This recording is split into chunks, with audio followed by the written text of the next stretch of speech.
Hello everyone, स्वागत है आपका हमारे यूट्यूब चैनल में। जैसा कि दोस्तों आज के इस क्लास में हम लोग बिहार पुलिस कांस्टेबल के लिए फुल लेंथ प्रैक्टिस सेट को कवर करने वाले हैं। और मैं आपको बता दूं कि अगर आप नए कैंडिडेट है और अगर आपको प्रिपरेशन अगर आपका अच्छा खासा आपका नहीं है तो मैं आपको बता दूं कि खान सर का जितने भी मैंने आपको प्रैक्टिस सेट को आपको कवर कराया हुआ है ये सभी मैंने सिस्टमेटिक तरीके से प्ले लिस्ट में आपको अरेंज कर दिया है। तो कम समय में वहां से जाकर के आप लोग अगर खान सर का ही सिर्फ अगर प्रैक्टिस सेट को अगर अच्छे तरीके से आप कवर कर लेते हैं डेफिनेटली आपका काफ़ी ज़्यादा स्कोर आपका जो है आपके बढ़ जाएंगे।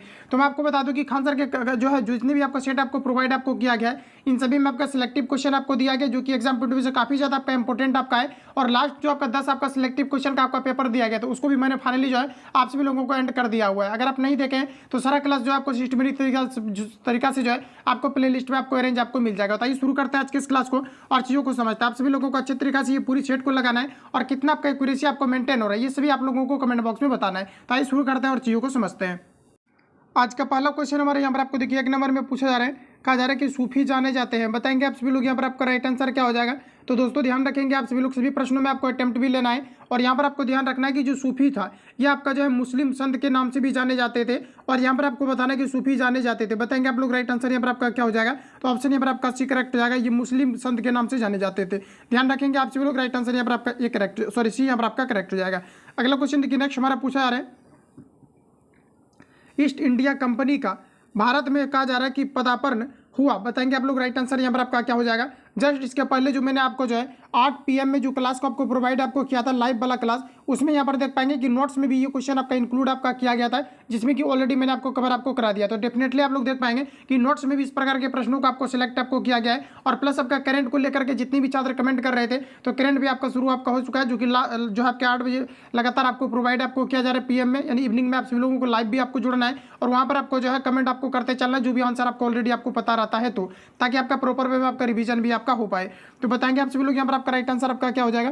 तो कहा जा रहा है कि ईस्ट इंडिया कंपनी का भारत में पदार्पण यानी आगमन कब हुआ था ये आपको मेरा पूछा रहा है। याद रखेंगे आप सभी लोग यहाँ पर आपका राइट आंसर हो जाएगा 1600 ईसा पूर्व। राइट आंसर यहाँ पर आपका ये करेक्ट हो जाएगा।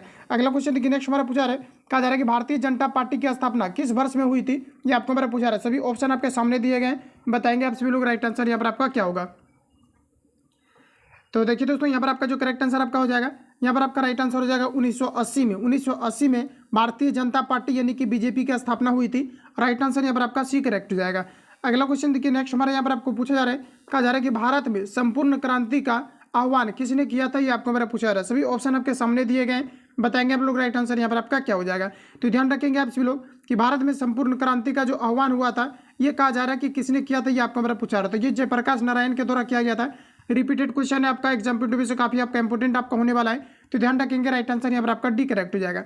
अगला क्वेश्चन देखिए नेक्स्ट हमारा पूछा जा रहा है, निम्नलिखित में से किस देश में प्रत्यक्ष लोकतंत्र स्थापित है ये आपको मेरा पूछा जा रहा है। सभी ऑप्शन आपके सामने हैं। प्रत्येक क्वेश्चन में आपको 4 से 5 सेकंड का टाइम लेना है और आप सभी लोगों को तुरंत अटेम्प्ट लेना है ताकि आपका कॉन्फिडेंस लेवल बढ़े और कितने आपकी एक्यूरेसी आपको मेंटेन हो रहा है ये आप सभी लोगों को बताना है। तो यहाँ पर आप लोग बताएंगे राइट आंसर यहाँ पर आपका क्या हो जाएगा।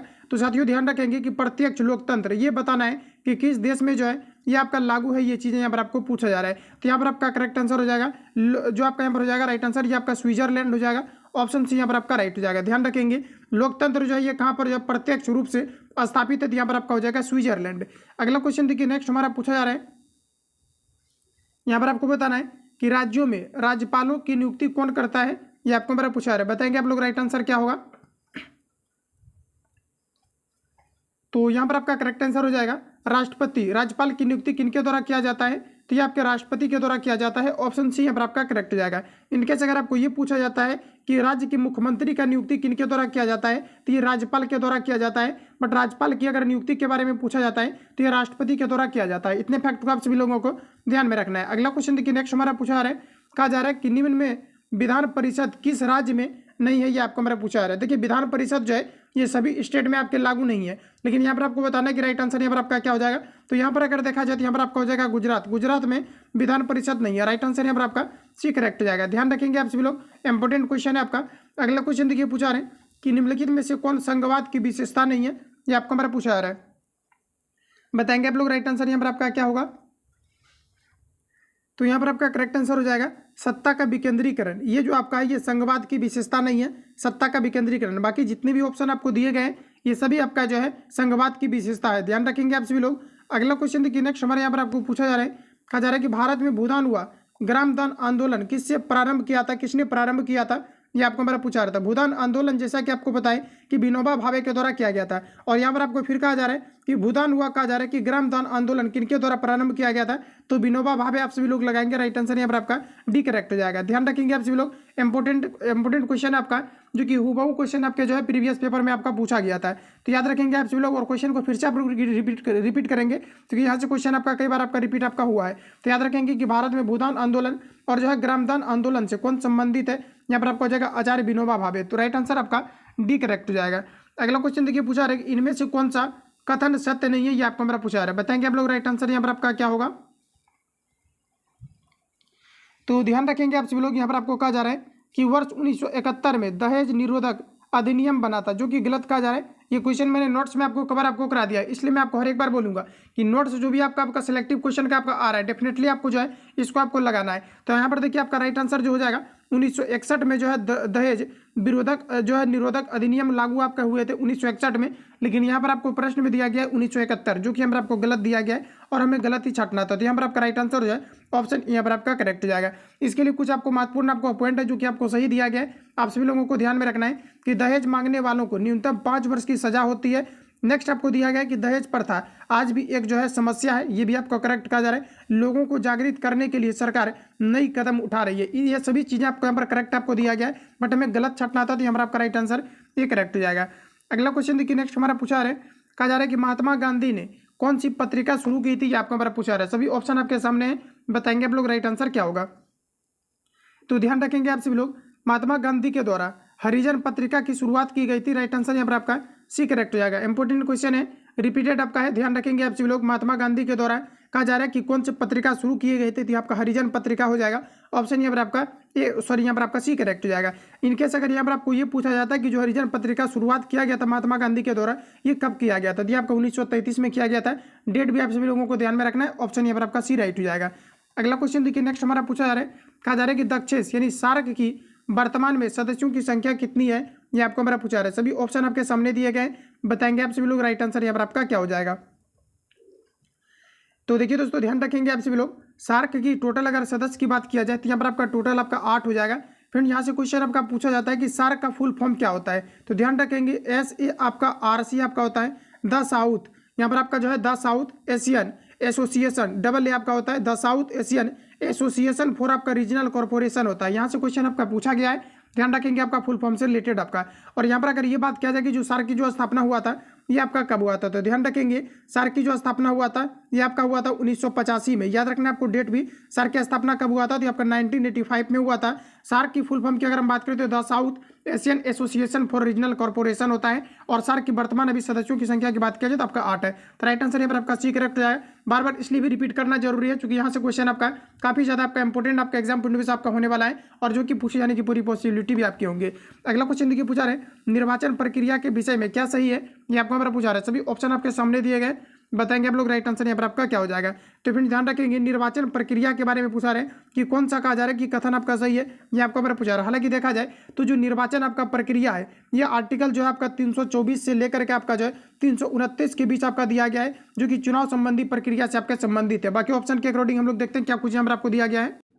तो यहाँ पर आपको देखिए, जो यहाँ पर आपको दिया गया है, प्रत्येक दल अपना घोषणा पत्र तैयार करते हैं जिसमें उसके कार्यक्रम सिद्धांत और उद्देश्य होते हैं। यही यहाँ पर आपका राइट आंसर आपका हो जाएगा, जो कि चुनाव संबंधी प्रक्रिया से आपका संबंधित आपके होते हैं। अगला क्वेश्चन देखिए, नेक्स्ट हमारा पूछा है, कहा जा रहा है कि संविधान अपने नागरिकों को कौन कौन से अधिकार की गारंटी देता है, ये आपको हमारा पूछा है। बताएंगे आप लोग राइट आंसर क्या होगा।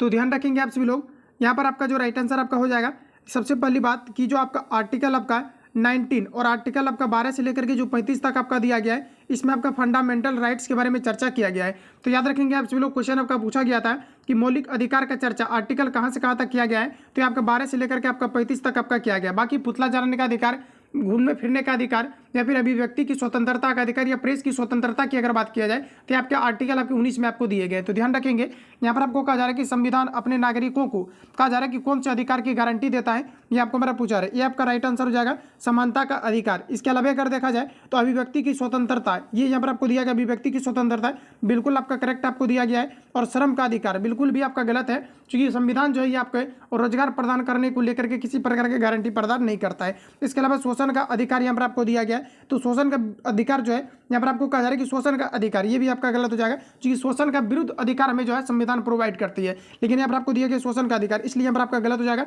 अगर यहाँ पर दिया रहता शोषण के विरुद्ध अधिकार तो यहाँ पर आपका राइट हो जाता है। इस प्रकार से आपका राइट आंसर आपका जो है ए और बी आपका दोनों करेक्ट हो जाएगा।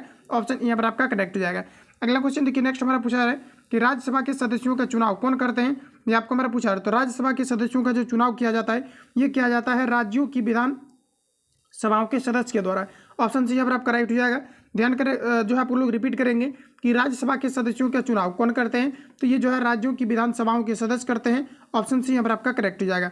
अगला क्वेश्चन देखिए, नेक्स्ट हमारा पूछा है राष्ट्र संघ के निम्नलिखित उद्देश्यों में से कौन सा सही नहीं है, ये आपको हमारा बताना है।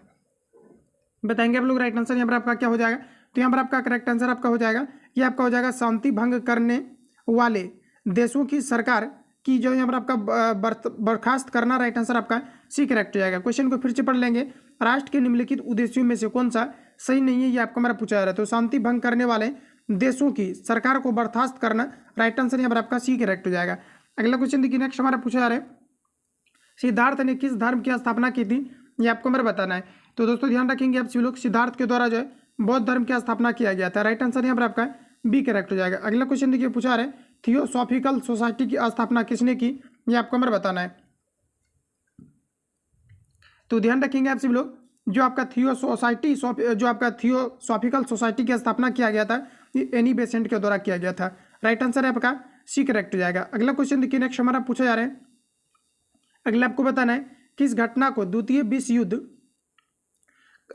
विश्व युद्ध का ड्रेस रिहर्सल कहा जाता है, ये आपको हमारा पूछा जा रहा है। सभी ऑप्शन आपके सामने दिए गए हैं, बताएंगे आप सभी लोग राइट आंसर यहाँ पर आपका क्या हो जाएगा। तो ये स्पेन का गृह युद्ध को जो है ये कहा जाता है। राइट आंसर यहाँ पर आपका जो है बी आपका करेक्ट हो जाएगा। स्पेन का गृह युद्ध को क्या कहा जाता है, तो द्वितीय विश्व युद्ध का जो है ये आपका ड्रेस रिहर्सल के नाम से जाना जाता है। तो राइट आंसर यहाँ पर आपका बी करेक्ट हो जाएगा। अगला क्वेश्चन देखिए, नेक्स्ट हमारा पूछा रहा है, कहा जा रहा है कि स्वराज पार्टी का प्रथम सम्मेलन कहाँ हुआ था, ये आपको हमारा पूछा जा रहा है। तो ध्यान रखेंगे आप सभी लोग, स्वराज पार्टी का प्रथम सम्मेलन ये कहाँ पर हुआ था, ये आपको हमारा पूछा जा रहा है। याद रखेंगे आप सभी लोग, ये जो आपका हुआ था इलाहाबाद में हुआ था। राइट आंसर यहाँ पर आपका बी करेक्ट हो जाएगा। तो आप सभी लोगों को ध्यान में रखना है कि स्वराज पार्टी का जो प्रथम सम्मेलन हुआ था ये कहाँ पर हुआ था, तो ये आपका हुआ था इलाहाबाद में। राइट आंसर यहाँ पर आपका बी करेक्ट हो जाएगा। तो आप सभी लोगों को माइंड में फिट करना है। और यहाँ पर अगर आपको ये पूछा जाता है कि जो आपका स्वराज पार्टी का जो सम्मेलन हुआ था ये कब हुआ था, अगर डेट से रिलेटेड अगर आपको पूछा जाता है तो ध्यान रखेंगे आपका 1900 जो है आपके 23 में हुआ था। तो ऑप्शन बी यहाँ पर आपका राइट हो जाएगा। अगला क्वेश्चन देखिए, नेक्स्ट हमारा पूछा जा रहा है, कहा जा रहा है कि किस आंदोलन के दौरान महात्मा गांधी ने असहयोग आंदोलन का नारा दिया था, ये आपको हमारा पूछा जा रहा है। तो ध्यान रखेंगे आप सभी लोग, राइट आंसर यहाँ पर आपका हो जाएगा खिलाफत आंदोलन। खिलाफत आंदोलन के समय महात्मा गांधी जी के द्वारा जो है असहयोग आंदोलन का जो है नारा दिया गया था। ऑप्शन सी यहाँ पर आपका करेक्ट हो जाएगा। तो ध्यान रखेंगे आप सभी लोग, अगर आपको ये पूछा जाता है कि जो खिलाफत आंदोलन हुआ था ये कब हुआ था, तो ध्यान रखेंगे आप सभी लोग, ये जो आपका हुआ था मार्च आपका 1919 से लेकर के ये आपका जो हुआ था ये आपका जो 21 तक आपका हुआ था। राइट आंसर यहाँ पर आपका सी करेक्ट हो जाएगा। इतने फैक्ट को आप सभी लोगों को याद रखना है। अगला क्वेश्चन हमारा नेक्स्ट यहाँ पर आपको देखिए पूछा रहे, इस पेज में आपको थोड़ा सा हो सकता है कि आपको जो है आपको विजिबल आपको ना दिखे, तो क्वालिटी आपको इस पेज के लिए थोड़ा आपको हाई कर लेना है, उसके बाद फिर आपका जो है विजिबल आपको दिखेगा। ठीक है, तो उसकी आपका स्कैनिंग आपका PDF है। यहाँ पर आपको बताना है राइट आंसर आपका क्या हो जाएगा। तो इनमें से कौन अमेरिकी स्वतंत्रता संग्राम का परिणाम नहीं है, ये आपको मेरा पूछा रहा है। बताएंगे आप लोग राइट आंसर क्या हो जाएगा। तो यहाँ पर आपका हो जाएगा इंग्लैंड में जल्द ही जो है यहाँ पर आपका हो जाएगा कई सुधार लागू हुए। ऑप्शन यहाँ पर आपका डी करेक्ट हो जाएगा। अगला क्वेश्चन देखिए, नेक्स्ट हमारा पूछा रहे, कहा जा रहा है कि सविनय अवज्ञा आंदोलन की शुरुआत कब हुई थी, ये आपको हमारा पूछा जा रहा है। तो दोस्तों ध्यान रखेंगे आप सभी लोग, सविनय अवज्ञा आंदोलन की जो शुरुआत हुआ था ये आपका यहाँ पर हो जाएगा 1930 में हुआ था। ऑप्शन यहाँ पर आपका सी करेक्ट हो जाएगा। अगला क्वेश्चन पूछा रहे, कहा जा रहा है कि ईश्वर चंद्र विद्यासागर ने किस क्षेत्र में सहयोग दिया, ये आपको हमारा पूछा जा रहा है। तो ईश्वर चंद्र विद्यासागर के द्वारा ये आपका जो है महिला सशक्तिकरण के क्षेत्र में सहयोग दिया गया था। राइट आंसर यहाँ पर आपका बी करेक्ट हो जाएगा। अगला क्वेश्चन देखिए, नेक्स्ट हमारा पूछा जा रहा है, यहाँ पर आपको कहा जा रहा है कि इनमें से किसका उपनाम सीमांत गांधी था, ये आपको हमारा बताना है। तो देखिए सीमांत गांधी का जो उपनाम था ये खान अब्दुल गफ्फार खान का जो नाम था ये सीमांत गांधी उपनाम के नाम से जाने जाते थे। ऑप्शन यहाँ पर आपका ये करेक्ट हो जाएगा। अगला क्वेश्चन हमारा, इनमें से कौन सी घटना प्रथम विश्व युद्ध का परिणाम नहीं है, ये आपको यहाँ पर पूछा जा रहा है।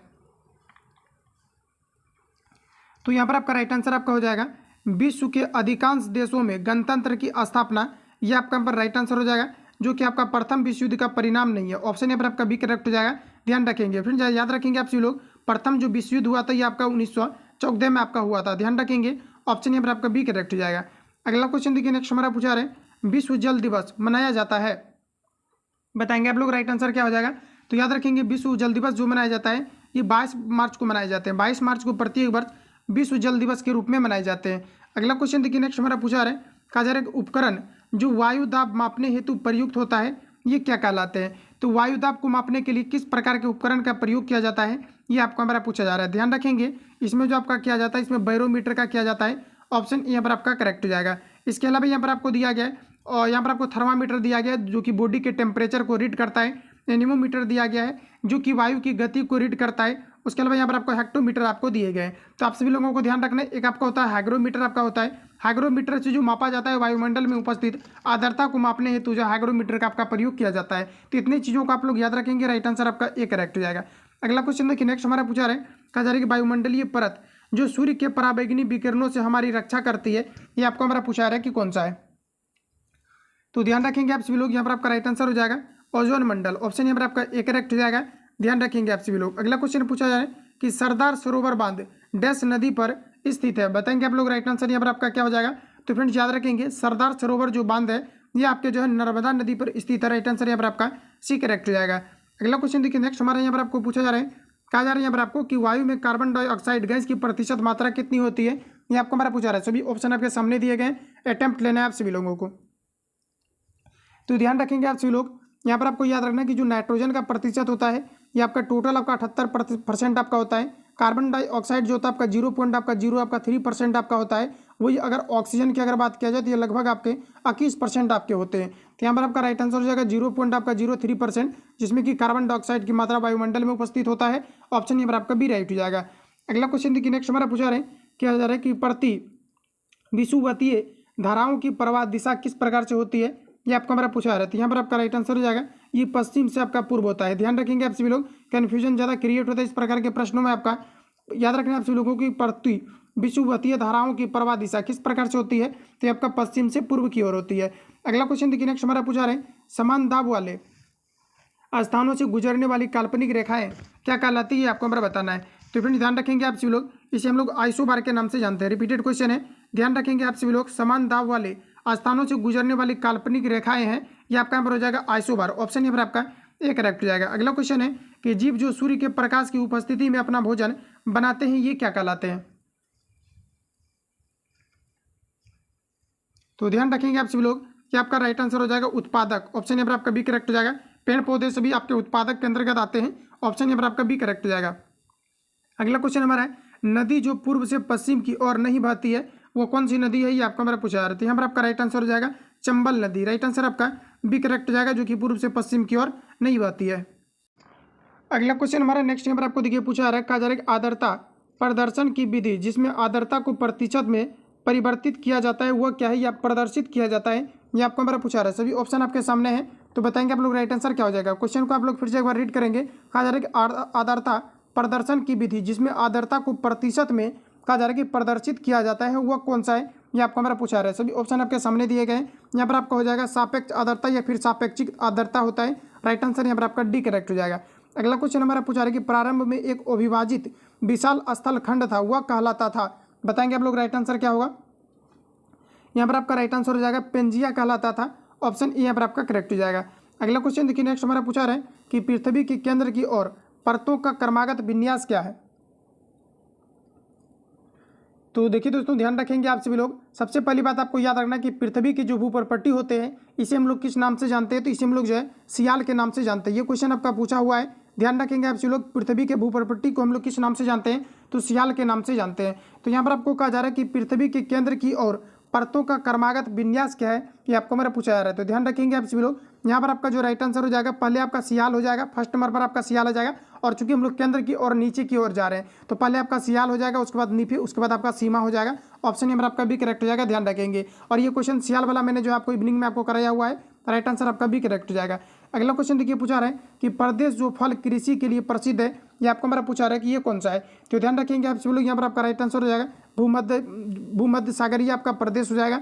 ऑप्शन ए करेक्ट हो जाएगा, प्रदेश जो फल कृषि के लिए प्रसिद्ध है, तो ये आपका हो जाएगा भूमध्य सागरीय प्रदेश। ऑप्शन यहाँ पर आपका ए करेक्ट हो जाएगा। अगला क्वेश्चन देखिए, नेक्स्ट पूछा जा रहा है, कहा जा रहा है कि शुद्ध वाक्यों को छाटिए। तो सभी ऑप्शन को आपको अच्छे तरीके से आपको पढ़ लेना है और उसके बाद बताना है आप सभी लोगों को राइट आंसर यहाँ पर आपका क्या होगा। ऑप्शन ए में यहाँ पर आपको दिया गया है कि नेताजी को आज वहाँ जाना है, ये यहाँ पर आपका करेक्ट आपको दिया गया, किसी प्रकार का इसमें आपको त्रुटि आपको नहीं दिए गए, बाकी 3 ऑप्शन यहाँ से आपके कट जाएंगे।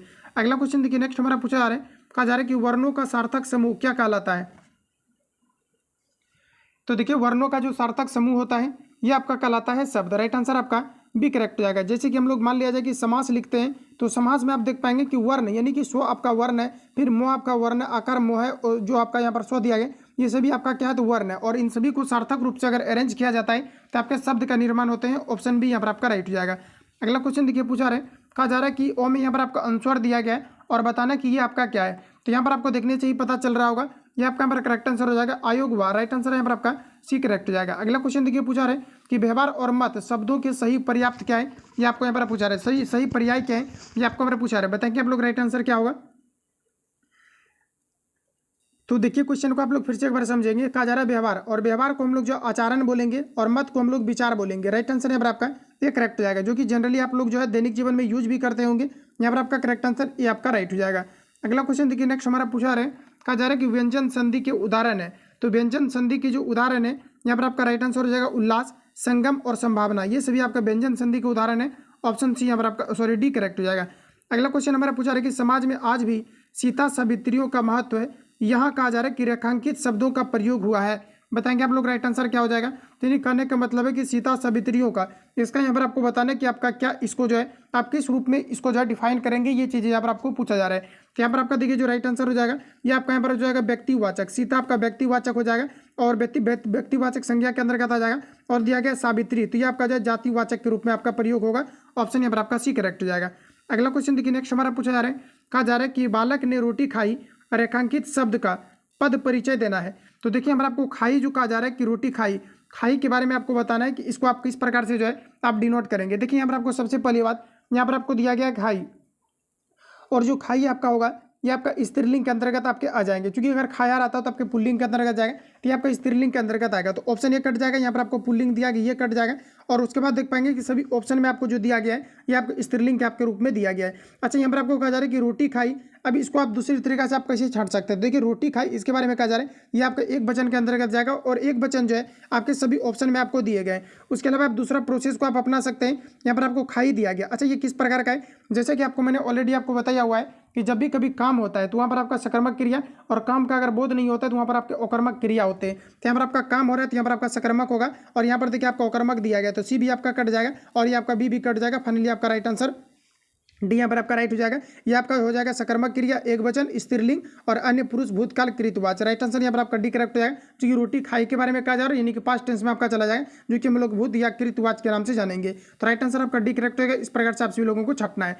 अगला क्वेश्चन देखिए, पूछा रहे पंचशील का प्रतिपादन, पंचशील का प्रतिपादन किस वर्ष हुआ था, ये आपको मेरा पूछा रहा है। तो देखिए, याद रखेंगे पंचशील जो समझौता या प्रतिपादन जो हुआ था ये आपका कब हुआ था, ये आपको 1955 में हुआ था। राइट आंसर यहाँ पर आपका बी करेक्ट हो जाएगा। आगे बढ़ते हैं। अगला क्वेश्चन देखिए, नेक्स्ट हमारा पूछा रहा है, कहा जा रहा है कि अंतर्राष्ट्रीय महिला दिवस मनाया जाता है।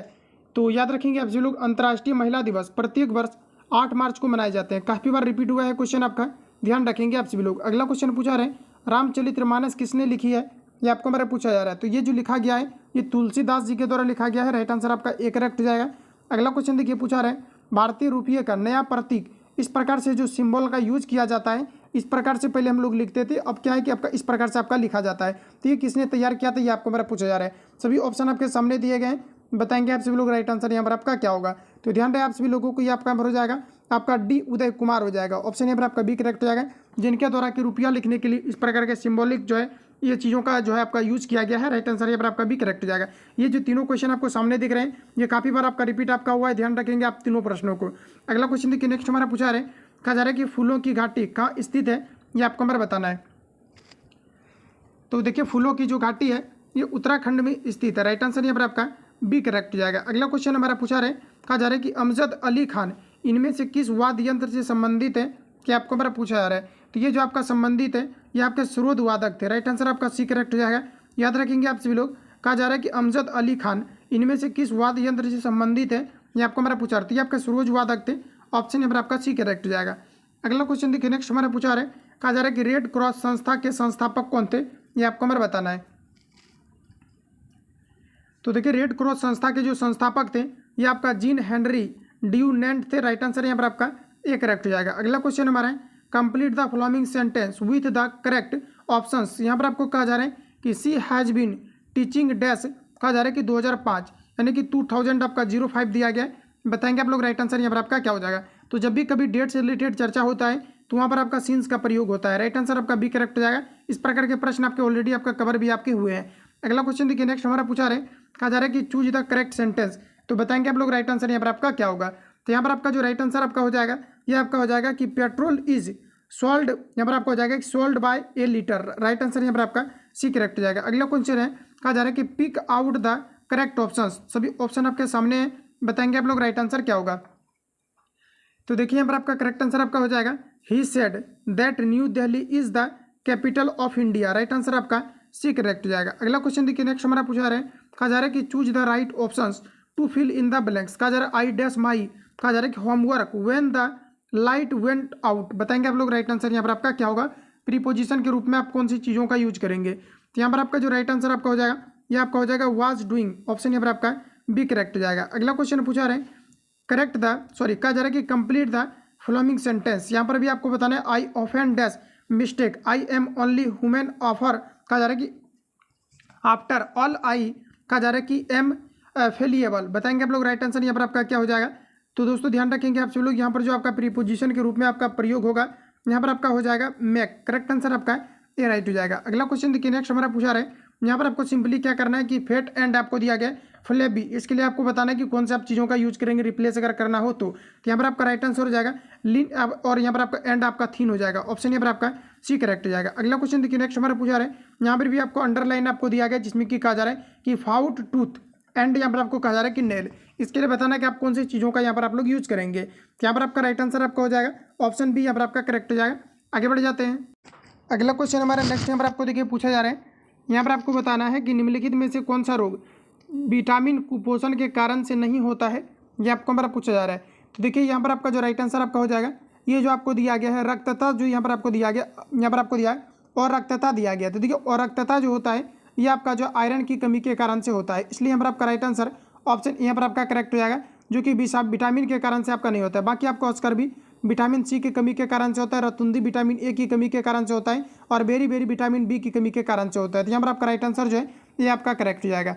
अगला क्वेश्चन देखिए, नेक्स्ट हमारा पूछा रहे कि निम्न में से कौन सा वास्तविक मछली नहीं है, ये आपको हमारा पूछा जा रहा है। तो ध्यान रखेंगे आप सभी लोग, निम्न में से वास्तविक मछली कौन सी नहीं है, ये आपका रजत मीन जो है ये आपका वास्तविक मछली नहीं है। ऑप्शन यहाँ पर आपका बी करेक्ट हो जाएगा। अगला क्वेश्चन हमारा पूछा रहे कि फल के रस के खमीरीकरण के दौरान कौन सी गैस पैदा होती है, ये आपको हमारा पूछा जा रहा है। यहाँ पर आपका राइट आंसर हो जाएगा कार्बन डाइऑक्साइड। ऑप्शन यहाँ पर आपका डी करेक्ट हो जाएगा। अगला क्वेश्चन पूछा रहे, कहा जा रहा है कि मरुद भित्ति अनुकूल में पत्तियों का रूपांतरित हो जाती है। सभी ऑप्शन आपके सामने दिए गए हैं। प्रश्न में कहा जा रहा है कि मरुद भित्ति अनुकूल में पत्तियों का रूपांतरण हो जाती है, किस रूप में हो जाती है। तो यहाँ पर आपका राइट आंसर हो जाएगा सूल में। ऑप्शन यहाँ पर आपका बी करेक्ट हो जाएगा। कुछ ऐसे क्वेश्चन आपको मिलेंगे जो कि आपको डायरेक्टली आपको याद रखना है। अगला क्वेश्चन हमारा पूछा रहा है कि शीत निष्क्रियता पाई जाती है, बताएंगे आप लोग राइट आंसर क्या हो जाएगा। तो फ्रेंड्स ध्यान रखेंगे, शीत निष्क्रियता जो पाई जाती है ये मेढकों में पाई जाती है। ऑप्शन ए करेक्ट हो जाएगा। और मेढक आपके एम्फीबिया वर्ग के अंतर्गत आते हैं, उभयचर वर्ग के अंतर्गत आते हैं। ध्यान रखेंगे। और मेढक में टोटल आपका जो है 3 आपके चैम्बर 3 प्रकोष्ठ आपके पाए जाते हैं, तो ध्यान रखेंगे। अगला क्वेश्चन देखिए, नेक्स्ट हमारा पूछा रहा है, कहा जा रहा है कि फेफड़ों का पृष्ठ क्षेत्रफल बढ़ जाता है, कब बढ़ जाता है, ये आपको मेरा पूछा रहा है। बताएंगे आप लोग राइट आंसर क्या हो जाएगा। तो यहाँ पर आपका करेक्ट आंसर हो जाएगा वायु कोष्ठकों के द्वारा फेफड़ों का जो आयतन या क्षेत्रफल होता है ये आपके बढ़ जाते हैं। तो राइट आंसर आपका बी करेक्ट हो जाएगा। अगला क्वेश्चन हमारा पूछा रहा है किस प्रकार के कोशिका विभाजन में गुणसूत्रों के जोड़े बनते हैं, ये आपको हमारे बताना है। तो देखिए गुणसूत्र का जो जोड़ा बनता है आपका, ये आपका पर राइट आंसर हो जाएगा मियोसिस यानी अर्धसूत्री विभाजन के कारण से। राइट आंसर यहाँ पर आपका बी करेक्ट हो जाएगा। दोनों चीज़ों को याद रखना है, या तो आपको मियोसिस आपको मिल सकता है ऑप्शन में, या फिर अर्धसूत्री आपको विभाजन आपको दिया रह सकता है। तो राइट आंसर आपका बी करेक्ट हो जाएगा। और क्वेश्चन को एक बार आप लोग फिर से रिपीट भी करेंगे। याद रखेंगे किस प्रकार के कोशिका विभाजन में गुणसूत्रों के जोड़े बनते हैं, तो अर्धसूत्री विभाजन ये आपका मियोसिस हो जाएगा। राइट आंसर आपका बी करेक्ट हो जाएगा, ध्यान रखेंगे। अगला क्वेश्चन देखिए पूछा रहे इनमें से कौन सी पाचन ग्रंथियां नहीं है, ये आपको हमारा बताना है। तो देखिए पाचन ग्रंथियां आपका जो है गुर्दा और आपका जो है फुफ्फुस आपको दिया गया, ये पाचन ग्रंथियां आपका नहीं है। बाकी यकृत, अग्नाशय और लार ग्रंथि एवं यहाँ पर आपको यकृत दिया गया है, और अग्नाशय एवं लार ग्रंथि इन सभी से एंजाइम का स्रावन होता है, जो कि क्या करता है कि पाचन की क्रिया विधि को ये बढ़ाने का काम करता है। लेकिन गुर्दा और जो यहाँ पर आपको फुफ्फुस आपको दिया गया है, आप फुफ्फुस आप सिरा भी बोल सकते हैं, जिसमें कि आपका ब्लड का सर्कुलेशन होता है। और यहाँ पर आपको गुर्दा यानी कि किडनी दिया गया है, जो कि मुख्य रूप से जो है ये ब्लड या फिर जो है आपके अलग अलग मूत्र जैसे हो गया फिर यूरिया को छानने का काम, ये सभी आपका जो है गुर्दा के द्वारा आपका किया जाता है। तो इस प्रकार से यहाँ पर आपका देखा जाए तो इसका किसी प्रकार का जो है ये आपका पाचन ग्रंथियों से रिलेटेड आपका इसका वर्क नहीं है। राइट आंसर आपका ए करेक्ट हो जाएगा। अगला क्वेश्चन देखिए पूछा रहे कि गुआनिन और कहा जा रहा है कि साइटोसिनिन जुड़े होते हैं, ये किससे जुड़े होते हैं, ये आपको हमारा पूछा रहा था। ये जो जुड़ा होता है 3 हाइड्रोजन बंध के द्वारा जुड़े होते हैं। ऑप्शन यहाँ पर आपका सी करेक्ट हो जाएगा। अगला क्वेश्चन देखिए नेक्स्ट हमारा पूछा रहे कहा जा रहा है कि मेढक का टेडपोल किस रूप में अनुकूलित होता है, ये आपको हमारे पूछा जा रहा है। तो यहाँ पर आपका राइट आंसर जो हो जाएगा आपका हो जाएगा एमोनोटिक। ऑप्शन यहाँ पर आपका बी करेक्ट हो जाएगा। क्वेश्चन को आप लोग रिपीट करेंगे। कहा जा रहा है कि मेढक का टेडपोल कहा जा रहा है कि किस रूप में अनुकूलित होता है, यहाँ पर आपका राइट आंसर हो जाएगा एमोनोटेलिक आपका हो जाएगा। ऑप्शन यहाँ पर आपका बी करेक्ट हो जाएगा। अगला क्वेश्चन हमारा कि चुंबकीय क्षेत्र में रखे धारावाही चालक तार पर लगते हुए बल की दिशा क्या होती है, ये आपको हमारा पूछा जा रहा है। सभी ऑप्शन आपके सामने दिए गए हैं, तो देखिए ध्यान रखेंगे आप सभी लोग। यहाँ पर आपका राइट आंसर हो जाएगा फ्लेमिंग के वाय हस्त के नियम के अकॉर्डिंग ये जो है आपका मूव करते हैं। ऑप्शन यहाँ पर आपका एक करेक्ट हो जाएगा। और देखिए धारावाही चालक में जो मैग्नेटिक फ्लक्स जो मैग्नेटिक फील्ड जो उत्पन्न होता है, ये ऑरेस्टेट नामक वैज्ञानिक ने जो है ये प्रैक्टिकल के थ्रू उन्होंने जो है इन चीज़ों को रिप्रेजेंट किया था। ध्यान रखेंगे ऑप्शन यहाँ पर आपका करेक्ट हो जाएगा। अगला क्वेश्चन देखिए नेक्स्ट हमारे यहाँ पर आपको पूछा जा रहा है कहा जा रहा है एक अवतल लेंस के सामने एक वस्तु रखी गई है, निर्मित प्रतिबिंब हमेशा किस प्रकार से होंगी, ये आपको मेरा पूछा रहा है। तो देखिए अवतल दर्पण के द्वारा एक अवतल दर्पण एकमात्र ऐसा दर्पण है जिससे कि आपका वास्तविक और जो है आपका काल्पनिक दोनों प्रतिबिंब बनते हैं। बट उत्तल दर्पण की अगर बात किया जाए जो कि आपका कॉन्वेक्स लेंस होता है और या फिर आपका कॉन्वेक्स आपका मिरर होता है, इसमें हमेशा जो बनता है प्रतिबिंब आपका हमेशा आपका काल्पनिक बनते हैं। तो यहाँ पर आपको बताना है राइट आंसर यहाँ पर आपका क्या हो जाएगा। तो यहाँ पर आपका करेक्ट आंसर हो जाएगा वास्तविक भी बनता है और काल्पनिक भी बनता है। तो यहाँ पर आपका देखिए दिया गया सीधा और उल्टा, तो ये तो आपका होगा नहीं, इसलिए यहाँ पर आपको राइट आंसर आपको सी लगाना है। अगला क्वेश्चन देखिए नेक्स्ट हमारा पूछा रहे कहा जा रहा है कि एफ बराबर r/2, ये आपका जो है मिरर का ही आपका फॉर्मूला आपका होता है। एफ बराबर आपका r/2, यहाँ पर आपको बताना है ये आपका किस कहा जा रहा है कि मान्य किसके लिए मान्य होगा, ये आपको मेरा बताना है। तो ये जो आपका मान्य हो जाएगा ये अवतल और उत्तल ये दोनों के लिए होगा। ऑप्शन सी राइट हो जाएगा। अगला क्वेश्चन देखिए पूछा रहे जब ध्वनि तरंगे चलती है तो ये अपने साथ ले जाती है, तो ध्वनि तरंग अपने साथ क्या लेकर के जाती है, ये आपका नंबर हो जाएगा ऊर्जा। राइट आंसर आपका सी करेक्ट हो जाएगा। अगला क्वेश्चन देखिए नेक्स्ट हमारा पूछा रहे कहा जा रहा है कि रॉकेट डैश के सिद्धांत पर कार्य करता है। तो याद रखेंगे आप सभी लोग रॉकेट जो कार्य करता है ये न्यूटन के तृतीय गति नियम को फॉलो करते हुए संवेग संरक्षण के सिद्धांत पर कार्य करता है। ऑप्शन यहाँ पर आपका डी करेक्ट हो जाएगा। अगला क्वेश्चन है कि एक किरण एक अवतल दर्पण पर आपतित होती है, अगर यह किरण मुख्य अक्ष के समांतर आती है तो परावर्तित होगी, ये आपको हमारा बताना है। राइट आंसर क्या होगा,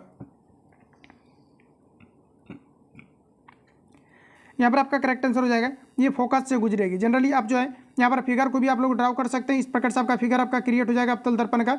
और यहाँ से अगर मुख्य अक्ष कोई भी अगर किरण अगर आपका आ रहा है तो यहाँ पर आपका एफ होता है, यहाँ पर आपका सी होता है, ये आपका यहाँ फोकस से होकर के गुजरती है। तो यहाँ पर आपका राइट आंसर जो हो जाएगा ऑप्शन यहाँ पर आपका करेक्ट हो जाएगा।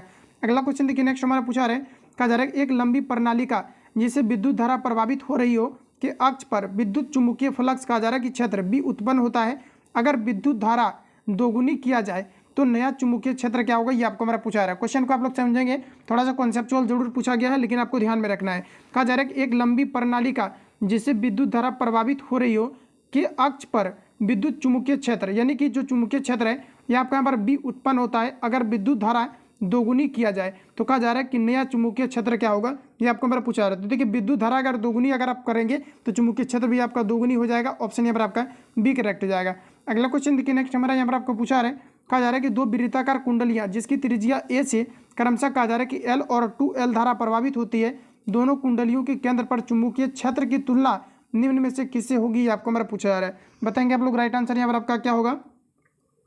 तो यहाँ पर आपका करेक्ट आंसर हो जाएगा दूसरी कुंडली के केंद्र पर चुंबकीय क्षेत्र प्रथम कुंडली से 2 गुना होगा। ऑप्शन यहाँ पर आपका बी करेक्ट हो जाएगा, क्योंकि आप अगर लंबाई को बढ़ा देंगे तो उतने ही जितने आप फेरों की संख्या को बढ़ाएंगे या फिर आप लंबाई को जितना बढ़ाएंगे उतने ही यहाँ पर आपका जो है मैग्नेटिक फील्ड आपका ज़्यादा उत्पन्न होते हैं। राइट आंसर यहाँ पर आपका बी करेक्ट हो जाएगा।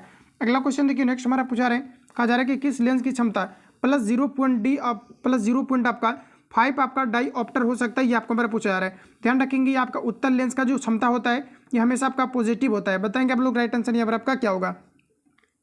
यहाँ पर आपका करेक्ट आंसर आपका हो जाएगा, एक यह उत्तल लेंस है जिसकी फोकस दूरी 2 मीटर है, इसी का क्षमता आपका कितना हो जाएगा, तो आपका 0.5 हो जाएगा। क्योंकि आप निकाल भी सकते हैं, जैसे कि आप डी बराबर आपका जो है 1 आपका एफ होता है। तो यहाँ पर आपको दूरी कितना दिया गया, आपको 2 दिया गया है। अब आपको सिंपली यहाँ पर क्या करना है कि आपको मीटर में ही आपको निकाल लेना है। तो यहाँ से अगर इसमें आप भाग लगाएंगे 2 से अगर 1 मैप, क्योंकि आपका डी बराबर जो होता है 1 आपका एफ होता है। और यहाँ पर आपको फोकस दूरी अगर 2 को अगर हम लोग रखते हैं और 2 से 1 में भाग लगाएंगे तो 0.5 आ जाएगा, जो कि इसको यहाँ पर आपको सीधा इसको रिप्रेजेंट कर रहा है। राइट आंसर यहाँ पर आपका सी करेक्ट होगा। इस प्रकार से आप सभी लोग चेक कर पाएंगे।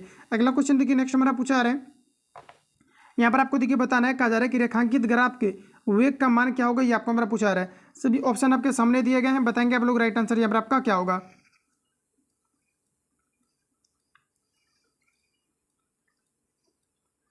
तो देखिए यहाँ पर आपका जो करेक्ट आंसर आपका हो जाएगा, इसमें आपको जो है लंब आपको दिया गया है और आपको आधार आपको दिया गया है। 10 का आप लोग यूज करेंगे और यहाँ पर आप 10 का अगर यूज करेंगे तो 10 30 डिग्री का जो वैल्यू होगा ये 1 आपका √3 हो जाएगा। तो ऑप्शन यहाँ पर आपका बी करेक्ट हो जाएगा। और ये बीच वाला आपका गति आपका निकल जाएगा मीटर पर सेकंड। ऑप्शन यहाँ पर आपका बी करेक्ट हो जाएगा, ध्यान रखेंगे। अगला क्वेश्चन देखिए पूछा जा रहा है 22/7 मानक एक क्या है, ये आपको हमारा पूछा जा रहा है। देखिए यहाँ पर आपको थोड़ा सा ध्यान रखना है कि पाई जो होता है ये आपका अपरिमेय संख्या होता है, आई रेशनल नंबर के अंतर्गत आता है। वही अगर हम लोग बात करें कि पाई का जो वैल्यू होता है आपका 22/7 ये आपका रेशनल नंबर होता है, परिमेय संख्या होता है। तो यहाँ पर आपको 22/7 दिए गए, तो ये आपका जो परिमेय संख्या के अंतर्गत आएगा। तो यहाँ पर आपका राइट आंसर यहाँ पर आपका करेक्ट हो जाएगा।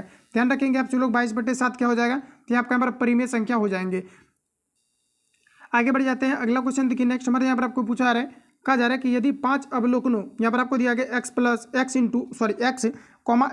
2, उसके बाद दिया गया है x + 4, x + 6 और x + 8 का कहा जा रहा है कि औसत मान आपको दिया गया 11 है। तो x का वैल्यू कितना होगा, ये आपको हमारा पूछा जा रहा है। आपको सिंपली यहाँ पर आपको ये करना है कि जब भी कभी औसत या फिर माध्य होता है तो ये आपका सेम रूल आपका लागू होता है। तो यहाँ पर आपका कितना हो जाएगा, तो x प्लस आपका 2 हो जाएगा, प्लस आपका x + 4 हो जाएगा और आपका x + 6 आपका हो जाएगा, प्लस आपका x + आपका 8 हो जाएगा। सभी को ऐड करेंगे। आप देखिए कि कितना टर्म को आपने ऐड किया हुआ है, 1 2 3 4 और 5 टर्म आपका टोटल ऐड किया हुआ है। और यहाँ पर आपको देखिए इसका माध्य आपको दिया गया, मतलब औसत आपको 11 दिया गया है और x को आप x के साथ जोड़ेंगे और फाइनली इसको कैलकुलेट करेंगे, राइट आंसर आपका निकल करके आ जाएगा। बिल्कुल इजी क्वेश्चन है, इतना आप लोगों को ऑलरेडी आता होगा। तो यहाँ पर आपका जो करेक्ट आंसर आपका निकल करके इसका आपका आ जाएगा, ये आपका 7 आ जाएगा। तो आप लोग इसको जो है सॉल्व कर लेना है। अगला क्वेश्चन देखिए, नेक्स्ट हमारा पूछा जा रहा है, कहा जा रहा है यहाँ पर आपको कि यदि x बराबर यहाँ पर आपको दिया गया है इतना, यहाँ पर आपको डेटा दिया गया y बराबर इतना हो तो इसका मोसो क्या होगा, ये आपको मेरा पूछा जा रहा है। बताएंगे आप लोग राइट आंसर क्या होगा।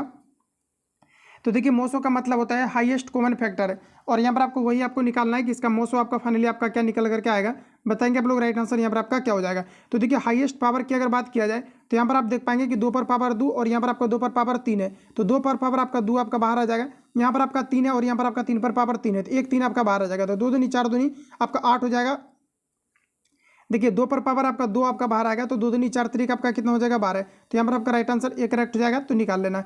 अगला क्वेश्चन देखिए, नेक्स्ट हमारा पूछा रहे हैं, यदि किसी वृत्त का क्षेत्रफल यहाँ पर आपको दिया गया 38.5 सेंटीमीटर स्क्वायर है तो इसकी परिधि कितनी होगी, ये आपको हमारे पूछा रहा है। सबसे पहले आपको त्रिज्या निकाल लेना है और यहाँ पर आपको क्षेत्रफल आपको दिया गया। तो वृत्त का जैसा कि आपको पता है कि क्षेत्रफल πr² होता है और इसका यहाँ पर आपको क्षेत्रफल आपको दिया गया 38.5 दिया गया है। सिंपली आपको यहाँ पर 22/7 पुट करना है और r² आपका रहेगा और इधर आपका 38.5 हो जाएगा। कैलकुलेट करेंगे r का वैल्यू आपका कुछ भी जो भी आपका निकलेगा r का वैल्यू निकल जाएगा। उसके बाद आपको सिंपली क्या करना है 2πr करके आपको जो है इसका आपको परिधि निकाल लेना है। तो इस प्रकार से आप सभी लोगों को सॉल्व कर लेना है और यहाँ पर जो आपका फाइनली आपका राइट आंसर निकल करके आएगा ये आपका 22 आ जाएगा। आगे बढ़ जाते हैं। नेक्स्ट हमारा क्वेश्चन यहाँ पर आपको लॉग से रिलेटेड आपको पूछा जा रहा है। यहाँ पर आपको सिंपली क्या करना है कि 2 8 को अगर आप लोग तोड़ेंगे तो 2 पर पावर आपका कितना हो जाएगा, 2 दूनी 4 सॉरी आपका 8 को अगर आप लोग तोड़ेंगे तो आपका कितना 2 दूनी 4 दूनी 8, यानी कि 2 पर पावर आपका 3 हो जाएगा। और यहाँ पर आपको देखिए आपको log यहाँ पर आपको 2 दिया गया है, तो इसको आपको सिंपली यहीं पर आपको इतना तक आपको स्टॉप करके रखना है। उसके बाद यहाँ पर आपको log आपको 32 दिया गया, तो 2 पर पावर आप जो है इसको तोड़ करके आप लोग लिख लेना है। उसके बाद इसको फाइनली अगर आप लोग लिख लेंगे उसके बाद फाइनली जो आपका log यहाँ पर आपको देखिए आप कितना दिया गया है, तो log यहाँ पर आपको 5 आपको दिया गया, log यहाँ पर आपको 2 दिया गया, log आपको 8 दिया गया और log यहाँ पर आपको 10 आपको दिया गया 32। तो बेस जो यहाँ पर आपको दिया गया है इसको अगर आप लोग कैलकुलेट करेंगे तो इसको आप इधर ला करके बटे में कर देंगे और log यहाँ पर आपको जो बेस आपको 10 दिया गया है इसका वैल्यू आपका जो है सॉरी इधर आप लोग कंप्लीट इसको सॉल्व करेंगे इसको छोड़ करके, तो इसका फाइनली आपका वैल्यू जो आएगा ये आपका 0 के बराबर आ जाएगा। क्योंकि जैसे कि मान लिया जाए कि log जो आपका आएगा ये आपका ऐसा आएगा कि जैसे कि पावर आप सभी को अगर जोड़ेंगे यहाँ पर पावर आपका आ जाएगा और यहाँ पर तो आपका जो पावर हो जाएगा ये आपका 10 हो जाएगा और फाइनली बेस को अगर आप लोग खत्म करेंगे तो 10 का जो वैल्यू होता है ये आपका 1 आ जाएगा, तो 1 आ जाएगा और यहाँ पर आपको log आपको जो 10 यहाँ पर आपको दिया इस पार लेकर के चला जाएंगे तो log आपका कितना हो जाएगा 10 आपका हो जाएगा, 10 पर पावर आपका 2 हो जाएगा। तो 1 माइनस log पर 10 पर पावर 2 यहाँ पर आपको डी में दिया गया है, राइट आंसर आपका डी करेक्ट हो जाएगा। अगला क्वेश्चन देखिए नेक्स्ट बार देखिए log इसलिए ज़्यादा रिवील नहीं किए क्योंकि log अगर रिवील करेंगे तो बेसिक सभी तक यहाँ पर जो है इस क्वेश्चन तक बताना पड़ेगा तभी आपका क्लियर होगा। क्योंकि कुछ क्वेश्चन आपका ऐसा है जो कि बिना आपका बेसिक का आपका सॉल्व आपका होगा ही नहीं कंप्लीट आपका, इसलिए यहाँ पर शॉर्ट प्रोसेस से नहीं सॉल्व किया हुआ है, राइट आंसर यहाँ पर आपका डी करेक्ट हो जाएगा, तो ध्यान रखेंगे। अगला क्वेश्चन देखिए नेक्स्ट हमारा पूछा रहे कहा जा रहा है कि समीकरण यहाँ पर आपको दिया गया है, कहा जा रहा है कि अंडर एक्स बट्टे आपका 1 माइनस एक्स हो जाएगा और यहाँ पर आपका अंडर रूट 1 माइनस एक्स बटे आपको एक्स दिया गया है। सिंपली आपको क्या करना है कि इस पर आपको होल स्क्वायर करना, इस पर भी आपको होल स्क्वायर कर देना है, इसका ए प्लस बी का होल स्क्वायर इसको जैसे आप लोग तोड़ेंगे ये आपका रूट ऑटोमेटिक आपका खत्म हो जाएगा, जैसे स्क्वायर करेंगे तो रूट खत्म हो जाएगा और फिर आपका 2ab होगा तो दोनों गुना होगा फिर भी आपका रूट आपका फिर से आपका खत्म हो जाएगा। तो इस प्रकार से आप लोग सॉल्व करेंगे एक्स का इसका वैल्यू निकल जाएगा। तो इसका जो आपका आंसर आपका निकल करके आएगा आप लोग इसको सॉल्व कर लेना, इसका जो आंसर आपका निकल करके आएगा 86 नंबर का आपका। देखिए आपको ऐसे इसको सॉल्व करना है, जैसे कि यहाँ पर आप देखिए यहाँ पर आपका हो जाएगा होल स्क्वायर और इसका भी यहाँ पर आपका होल स्क्वायर हो जाएगा। कुछ नए कैंडिडेट होंगे जिसको की प्रॉब्लम होगा तो ध्यान रखेंगे आप लोग इसको देखिए सॉल्व कैसे करना है। तो आपको सिंपली क्या करना है ए स्क्वायर मतलब अंडर रूट आपका एक्स बटे आपका 1 माइनस आपका एक्स का होल स्क्वायर हो जाएगा, तो आपका हो जाएगा ए स्क्वायर प्लस आप लोग करेंगे बी स्क्वायर मतलब 1 माइनस आप जो है एक्स बटे आपका एक्स का क्या हो जाएगा होल स्क्वायर और प्लस आपका क्या हो जाएगा 2ab। अब इन दोनों को क्या करना है कि 2a इसको माने हुए और इसको b, तो दोनों को आपस में गुना करेंगे तो रूट से आपका खत्म हो जाएगा फाइनली आपका और उसके बाद इसको आप लोग कैलकुलेट करेंगे एक्स का वैल्यू आपका निकल करके आपका आ जाएगा। तो इसका जो फाइनली आपका राइट आंसर आपका निकल करके आपका आएगा ये आपका 9/13 और 4/13 आपका 13 आ जाएगा। तो आप सभी लोगों को सॉल्व कर लेना है।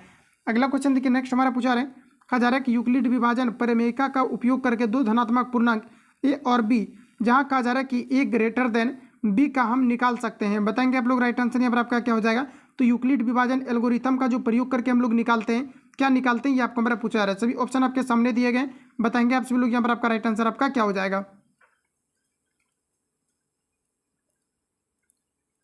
तो फ्रेंड जैसा कि आपको पता है कि यूक्लिड विभाजन एल्गोरिथम का जो हम लोग प्रयोग करते हैं, एक तो आपका यहाँ पर होता है एक्स वाई निकालने के लिए आपका यहाँ पर आपका हो जाता है बी स्क्वायर माइनस आपका 4ac होता है, लेकिन ये कंडीशन आपका जो है लेस देन ग्रेटर देन के लिए यूज होता है, लेकिन ये आपके अलग कंडीशन में आपके होते हैं। यहाँ पर आपको बताना है कि यूक्लिड विभाजन एल्गोरिथम का जो हम लोग प्रयोग करते हैं, शायद से कि अपने 10th में जो है ये चीज़ों को पढ़ा भी होगा। तो इसमें हम लोग जो निकालते हैं दशमलव विस्तार को निकालते हैं। ऑप्शन यहाँ पर आपका जो है सी आपका करेक्ट हो जाएगा। एल्गोरिथम का प्रयोग करके हम लोग जो है इन्हीं चीज़ों को फाइंड करते हैं।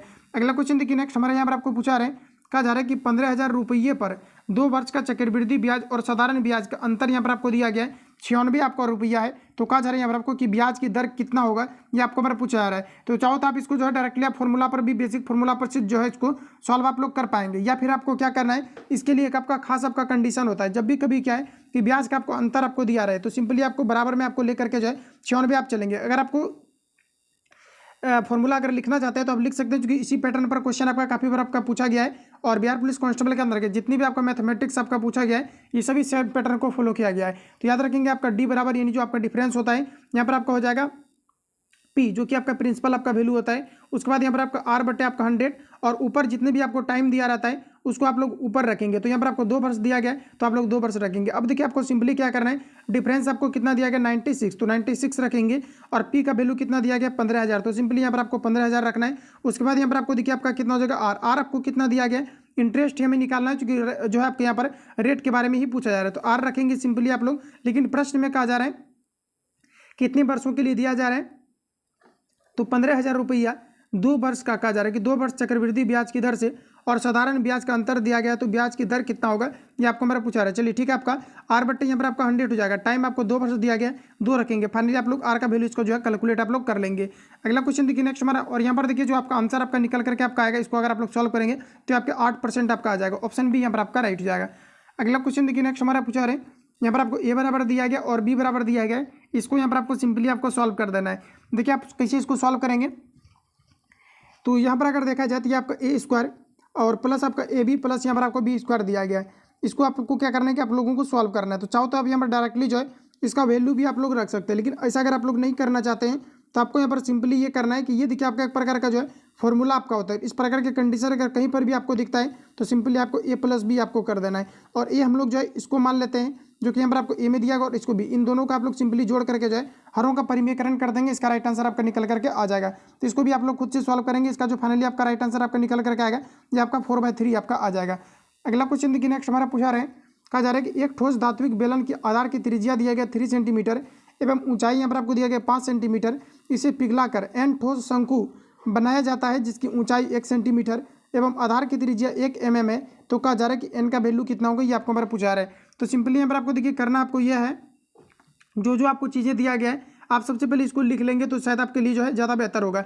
या तो फिर आपको शंकु की संख्या के बारे में पूछा जा रहा है तो आपको सिंपली क्या करना है कि शंकु की संख्या निकालना है। तो बेलन का आयतन और बटे आप शंकु का आयतन निकाल लेंगे और दोनों से अगर आप डिवाइड कर देंगे शंकु के आयतन से बेलन के आयतन को तो फाइनली जो है आपके शंकु की संख्या आपका निकल जाएगा। तो यहाँ पर आप लोग देख पाएंगे कि आपको 3 सेंटीमीटर दिया गया, ऊपर बेलन के बारे में लिख रहे हैं तो आपका कितना हो जाएगा 3। उसके बाद यहाँ पर आप लोग देख पाएंगे कि जो बेलन का आपका आयतन होता है ये आपका यहाँ पर हो जाता है 2πr/h हो जाता है। ध्यान रखेंगे 2πr और आपका h हो जाता है। तो यहाँ पर आपका कितना हो जाएगा, तो आपका 3 हो जाएगा।